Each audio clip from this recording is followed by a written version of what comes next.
사무엘상 29장 1절 말씀을 같이 보시겠습니다. 블레셋 사람들은 그들의 모든 군대를 아벡에 모았고 이스라엘 사람들은 이스르엘에 있는 셈 곁에 진쳤더라. 아멘.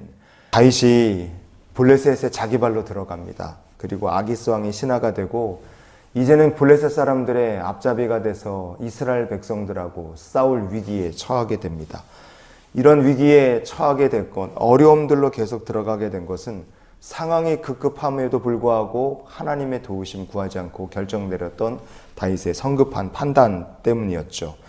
다윗이 이렇게 쭉 헤매고 있음에도 불구하고 어쩌면 안 좋은 일에서 안 좋은 일로 계속 상황이 빠져들어감에도 불구하고 다윗이 나중에 이렇게 건짐을 받을 수 있었던 것은 다윗이 그래도 늘 하나님과 함께 동행하는 하나님의 백성이었기 때문에 그렇습니다.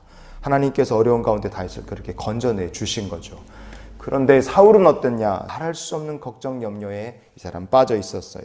사무엘상의 28장 3절 말씀을 우리가 같이 한번 보시겠습니다. 사무엘이 죽었으므로 온 이스라엘이 그를 두고 슬피 울며. 아멘. 사무엘이 죽었습니다. 이제 영적으로 의지할 수 있는 영적 리더 멘토도 없어요. 그리고 5절 말씀을 우리가 이어서 봅니다. 사울이 블레셋 사람들의 군대를 보고 두려워서 그의 마음이 크게 떨린지라. 아멘.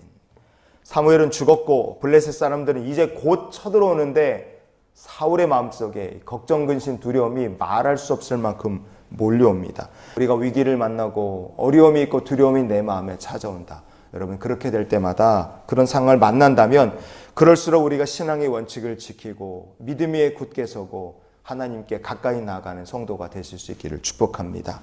그러나 사울은 안타깝게도 그러지를 못했어요. 사무엘상 28장의 8절 말씀을 우리가 이어서 보시겠습니다. 사울이 다른 옷을 입어 변장하고 두 사람과 함께 갈새 그들이 밤에 그 여인에게 이르러서는, 참 우리가 안타까운 얘기입니다.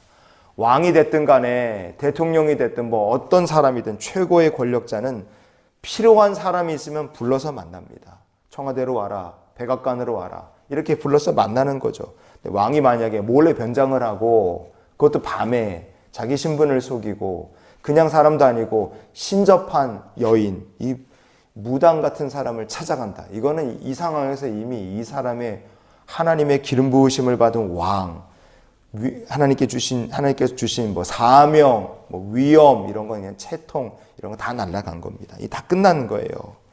왜 이렇게 됐겠습니까? 하나님과의 관계가 이미 끊어졌기 때문에 그렇습니다. 하나님과의 관계가 끊어지면 우리는 인생에서 오답을 계속 찾게 됩니다. 그럼 어떻게 되겠습니까? 헤매고 두려워하고 염려하고 이러지도 저러지도 못하는 상황에 내가 들어가게 되는 거예요. 사울이 딱 그랬어요.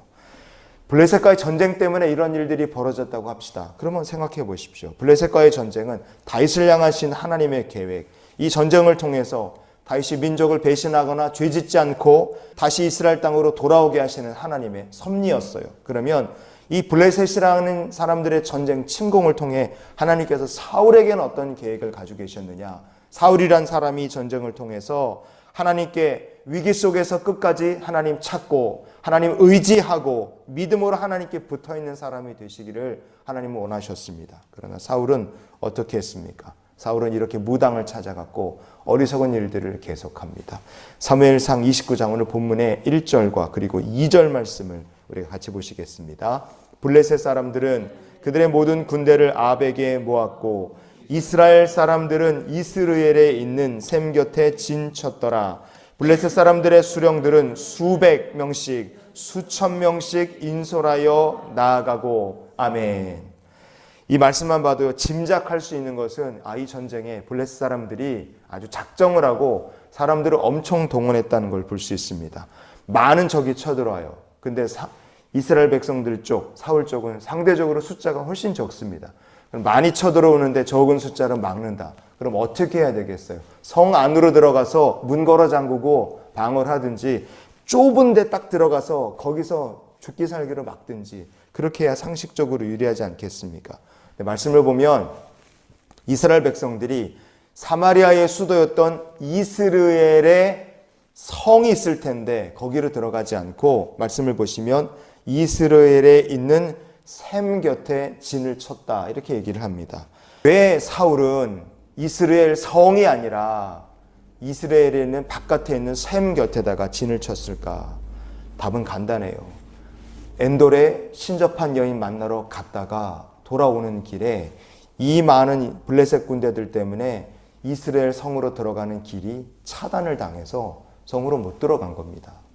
사울이 변장하고 엔돌에 무당 찾아가서 자기 인생의 문제 해결해 보려고 갔다가 이제는 진짜 사울의 인생이 문제 해결이 아니라 인생이 끝나는 위기로 지금 가게 된 겁니다.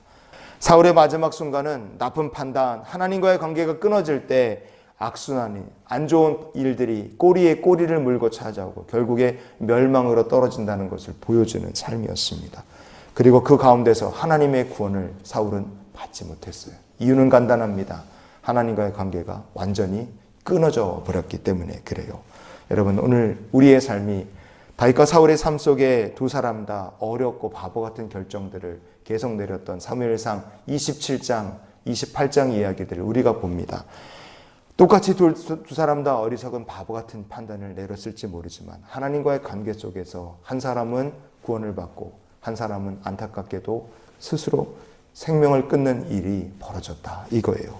그래서 우리가 정말로 주의 곁에 늘 머물며 우리의 마음을 든든케 하시는 하나님과 동행하는 성도가 될 수 있기를 원합니다.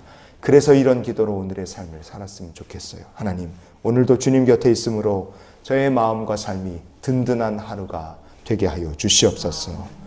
주님 곁에 있으면 항상 마음이 든든합니다. 염려할 것이 없어요. 주님께 붙어 있었던 다윗은 하나님께서 건져주셨고 인도해 주셨어요. 그러나 사울의 삶은 그러지를 못했습니다. 사울과 다윗의 이 비교되는 삶을 통해서 오늘도 우리가 주님 곁에 머물고 주와 같이 동행하고 주님이 함께 하시기에 마음이 든든한 삶을 누리시는 주의 귀한 백성들이 되시기를 예수님의 이름으로 축원을 드립니다.